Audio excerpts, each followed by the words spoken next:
မင်္ဂလာပါခင်ဗျာဆေးစီရိုင်း business page ကကြိုးစားပါခင်ဗျာမင်္ဂလာပါဆေးစီတို့ဒီနေ့ပြောပြခြင်းတဲ့အကြောင်းအရာတော့ဗောနော်ကိုတခါတလေကြားလို့ရှိရင်ကိုဘက်ကနေပြီးတော့မှအစီအစဉ်တွေချထားတာရှိတယ် plan တွေချထားတာရှိတယ်ဒါပေမဲ့အဲ့ plan တွေချထားတဲ့အတိုင်းမဖြစ်လာတဲ့အခါမှာတခါတလေကြားလို့ရှိရင်စိတ်သက်ကြတာတို့မလုပ်ချင်မကိုင်ချင်အောင်ဗောနော်အဲ့လိုမျိုးဖြစ်သွားတဲ့အရာတွေရှိတတ်တယ်ဗောနော်အမှန်တကယ်ကတော့ကိုမှန်းထားတဲ့အတိုင်းလဲတခါတလေကြားဖြစ်ချင်မှဖြစ်တယ်ဗောနော်စူးစမ်းနေရဲ့အသားနဲ့အဲ့လိုမျိုးဖြစ်လာတဲ့အခါကြားလို့ရှိရင်လဲစိတ်သက်မကြဘူးပြောချင်တာဗောနော်ဆေးစီလို့တဲ့ဒါကိုတွေ့ပဲလေနော်ကိုရီအိမ်ဝယ်တဲ့အချိန်တော့ဆိုတော့ဒီအိမ်ကိုရလိမ့်မယ်လို့ပဲကိုရီကမျှော်မှန်းတာဒါပေမဲ့အကြောင်းကြောင့်ပြတ်သွားခဲ့တယ်ဒါမဲ့လည်းစိတ်သက်ကြလားဆိုတော့ခဏတော့စိတ်သက်ကြတယ်ဒါပေမဲ့နောက်ပိုင်းကျတဲ့အခါကျတော့ကိုဘယ်လိုမျိုးလုပ်ရင်အကောင်းဆုံးပြန်ဖြစ်မလဲဆိုတော့နောက်ထပ်တစ်ဝေးကိုပြန်စဉ်းစားပြီးတော့မှပြန်ပြီးတော့မှလှုပ်ဆောင်တဲ့အခါမှာကိုအတွက်ပေါ့နော်အခွင့်အလမ်းတွေကပြန်လာတယ်အဲ့လိုပဲဒီစီးပွားရေးလုပ်တဲ့အခါမှာလည်းဆက်စချင်းမှာတန်းပြီးတော့ result တွေမထွက်ဘူးဆိုပြီးတော့မှကိုထင်တယ်လို့မျိုးမဖြစ်လာတဲ့အခါမှာကို time frame ချတာတယ်လို့မျိုးမဖြစ်လာတဲ့အခါမှာစိတ်သက်ကြတာမျိုးတွေဒါလူတိုင်းမှာရှိတတ်တယ်ပေါ့နော်ဒါပေမဲ့အဲ့ဓာတွေကိုစိတ်သက်မကြဘဲနဲ့မှကိုဘာလိုနေတာလဲဘာလွဲချော်နေတာလဲဆိုရဲပေါ့နော် error လေးတွေကိုကိုယ့်ဟာကိုပြန်ပြီးတော့မှစဉ်းစားတဲ့အခါမှာ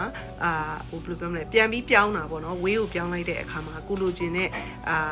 result တွေကိုသိချင်တဲ့ဒါ information တွေပေါ့နော်လုပ်ငန်းရဲ့အကြောင်းတွေပို့ပြီးတော့မှလေ့လာဖြစ်တယ်ပို့ပြီးတော့မှလည်းကိုယ့်ရဲ့အခွင့်အလမ်းတွေကိုပို့သိလာတဲ့အခါမှာဒါဘယ်လိုလုပ်ဆောင်ရမလဲဆိုတဲ့အရာတွေသူအများကိုပြန်ပြီးတော့မှချဝေပေးတယ်ပေါ့နော်ဒါတွေကပြောချင်တာကိုတခါတလေစိတ်ထဲမှာမှန်းထားတဲ့အတိုင်းမဖြစ်လာရင်စိတ်ထဲမကြဘူးပြောချင်တာပေါ့နော်ဝေးကိုပြန်ရှာဒါဘာကြောင့်လဲဆိုတဲ့အရာကိုအချိန်ပေးပြီးတော့မှလုပ်တဲ့အခါမှာပေါ့နော်အများကြီးအဆင်ပြေလာတာကိုတွေ့တတ်တယ်ပေါ့နော်အဲ့တော့တခုခုမဖြစ်ဘူးဆိုလို့ရှိရင်စိတ်လိုက်မှန်မှာနော်မလုပ်တော့ပါဘူးဆိုပြီးအဲ့လိုမျိုးမဆုံးဖြတ်လိုက်ဖ ೇನೆ မှာပေါ့နော်စိတ်အေးထားပြီးတော့မှပြန်ပြီးတော့မှလုပ်တယ်ဆိုလို့ရှိရင်ကိုဖြစ်ချင်တဲ့အရာလေးတွေဖြစ်လာမယ်ဆိုတာကိုဒီကနေပြီးတော့မှအားပေးချင်တာပါလို့ဟုတ်ပါရဲ့စိတ်တက်ကြာတယ်ဒီစိတ်ကပဲဥစားဝင်လာတယ်ဒီမှာလှုပ်ချင်းကိုင်းစိတ်ရှိဒီစိတ်ကပဲဥဆောင်နေတာပဲဆိုတော့ကိုဘဝမီဒါဆိုဘဝပဲဖြစ်နေတဲ့အရာတိုးတက်ပြောင်းနေမှုကစိတ်ကပဲဥဆောင်နေတဲ့အတွက်ဒီမှာတခုခု okay ကိုက plan A နဲ့လှုပ်ဆောင်တော့မဖြစ်ဘူးဆို plan B ရှိရ plan C စိတ်တက်မကြဘဲနဲ့ပြန်လှုပ်ဆောင်အောင်မြင်မှုဆိုရရှိမှာပါလို့ဟုတ်ပါတယ်အဲ့တော့ JC တို့ဒီနေ့ပေးခြင်းတဲ့ message လေးကတော့ပေါ့နော်ဘရောမှမနာလိုက်ပါနဲ့ဘရောမှမရက်လိုက်ပါနဲ့ကို plan နေချထားတဲ့အတိုင်းမဖြစ်လာသေးဘူးဆိုရင်လည်းဆက်စ조사ကြည့်ပါပေါ့နော်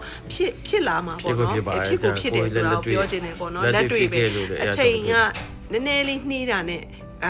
တခါတလေမြန်တာနှေးတာအဲ့လိုမျိုးလေးတွေတော့ရှိတာပေါ့နော်ဒါကတော့ time frame ဆိုတာအတိအကျကြီးသွားချလို့မရအောင်လीเนาะတခါတလေကျဒါလူချင်းတွေ့မယ်ဆိုရင်တော့အေးဟိတ်ငါဒီချိန်လာမယ်ဒီချိန်လာမယ်ကတော့ဖြစ်တယ်ဒါပေမဲ့မမြင်ရတဲ့အရာတွေကိုကိုစူးစမ်းတဲ့အချိန်ကြာလို့ရှိရင်တော့ time frame အတိအကျနဲ့ဒါကြီးကဒီအချိန်တွင်းမှာဖြစ်ကိုဖြစ်ရမယ်မဖြစ်ရင်တော့ငါရက်နာလိုက်မယ်ဆိုတဲ့စိတ်မျိုးမထားဖို့ပေါ့နော် Stacy တွေကနေအားပေးခြင်းပါတယ် Stacy ရဲ့စီးပွားရေးကိုလေ့လာခြင်းနဲ့ဆိုရင်တော့ www.stacywinryan.com မှာနာမည် email ထည့်ပြီးတော့မှအခမဲ့ဗီဒီယိုလေ့လာကြည့်ပါ Stacy တို့စီးပွားရေးဒီရေရှည်အတွက်တကယ်ကိုမှကောင်းတဲ့စီးပွားရေးဖြစ်တဲ့အဲ့ဒီအတွက်ကြောင့်မို့အချိန်ပေးပြီးတော့မှတိဆောက်လေကိုယ့်အတွက်ကပေါ့နော်ပို့ပြီးတော့မှ result ကောင်းနေ